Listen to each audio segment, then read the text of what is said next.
ஆண்டவராகிய இயேசு கிறிஸ்துவின் விலையேறப்பட்ட பரிசுத்தமுள்ள நாமத்தில் அன்பின் வாழ்த்துக்கள்.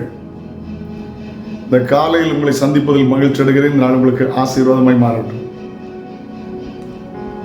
ஜெபிக்கிறவர்களுக்கும் ஜெபிக்காதவர்களுக்கும், வசனத்தை சார்ந்து கொள்ளுகிறவர்களுக்கும் சார்ந்து கொள்ளாதவர்களுக்கும், விசுவாசிக்கிறவர்களுக்கும் விசுவாசியாதவர்களுக்கும், தேவனை நேசிக்கிறவர்களுக்கும் நேசிக்காதவர்களுக்கும் வித்தியாசத்தை அவர் உண்டு பண்ணுகிற தேவன். ஆமென். சரித்திரத்தில் புரட்டி படித்து பார்த்தால் 2 நண்பர்கள் இருந்தார்கள். 2 பேரும் கிறிஸ்தவர்கள். ஆனால் ஒருவர் ஒரு நாள் வேதத்தை வாசித்து ஜெபித்து தேவன் தருகிற வார்த்தை சார்ந்து வாழ்கிறவர். இவர் அவரை பைத்தியக்காரம்பர். சும்மா கிறிஸ்தவரை வாழ்ந்துட்டு போயிடணும், வாரத்து ஒருக்கா சர்ச்சைக்கு போகணும், பண்டிகைகள் ஆசைக்கணும், சும்மா அதிலேயே விழுந்து கிடக்கூடாதுன்னு சொல்லி பைத்தியக்காரம்பர். 2 பேரும் ஒரு முறை மாலை வயல்வெளி பக்கத்தில் பேசி நடந்து கொண்டிருந்த போது வாக்குவாதம் முட்டிற்று. அந்த நேரம் பார்த்தால் காரிருள் வந்து மேக மூட்டை வந்து கடுமையான மழை, ஒரு மின்னல் அவர்கள் மேல் ஃபிளாஷ் அடித்த போது பார்த்தவர்கள் பதிவு செய்திருக்கிறார். 2 பேர் கீழே விழுந்துட்டாங்க, காதில் இருந்து புகை வந்துச்சு, எரிஞ்சிட்டாங்க. நடந்த சம்பவம் என்ன தெரியுமா? அதில் கிறிஸ்தவராக இருந்தும் வசனத்தின்படி வாழாதவர் கீழே விழுந்து எரிந்து சாம்பலாய் போனார்.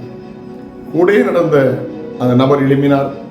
தீ காயங்கள் இருந்தாலும் மறுபடியும் ஒரு வாழ்வை கத்தர் கொடுத்தார். அவர் வேற யாரும் இல்லை, உலகத்துக்கு ஆசீர்வாதமாக இருந்த மார்ட்டின் லூதர் கிங். ஹல்லேலூயா. வித்தியாசத்தை உண்டு பண்ணுவார். ஜெபிக்கிறவர்களுக்கும் ஜெபிக்காதவர்களுக்கும், கொடுக்கிறவர்களுக்கும் கொடுக்காதவர்களுக்கும், ஊழியம் செய்கிறவர்களுக்கும் செய்யாதவர்களுக்கும், உண்மை கிறிஸ்தவராய் வாழுகளுக்கும் வாழாதவர்களுக்கும் வித்தியாசத்தை அவர் உண்டு பண்ணுவார். வசனத்தை வாசி கேட்கலாம். நீதிமான்களுடைய பாதை நடுப்பகல் வரைக்கும் அதிகமாய் பிரகாசிக்கிற சூரியன் பிரகாசம் போல் இருக்கும். 12 அதிகமாய் பிரகாசிக்கிற நடுப்பகல் வரைக்கும் சூரிய பிரகாசம் போல் இருக்கும். துன்மார்க்கருடைய பாதையோ காரிருளை போல இருக்கும்.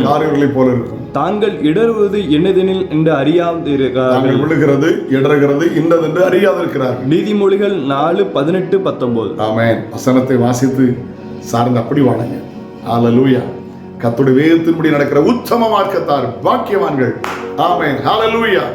அப்படிப்பட்ட நாளாய் மாறட்டும். ஜெபிக்கலாமா? தகப்பனே, நாங்கள் வாசிக்கிறத எங்க வாழ்க்கையில் அபியாசப்படுத்த கிருபை தாரும், வேதத்தை நேசிக்க கிருபை தாரும். இந்த நாடுகளுக்கு ஆசீர்வாதமாக இருக்கட்டும். இயேசுவின் நாமத்தில் ஜெபங்கள் பிதாவே, ஆமென். நாளை உங்களை சந்திக்கிறேன். அது நானுடைய கிருபை உங்களை தாங்கட்டும். God bless you. Have a nice day.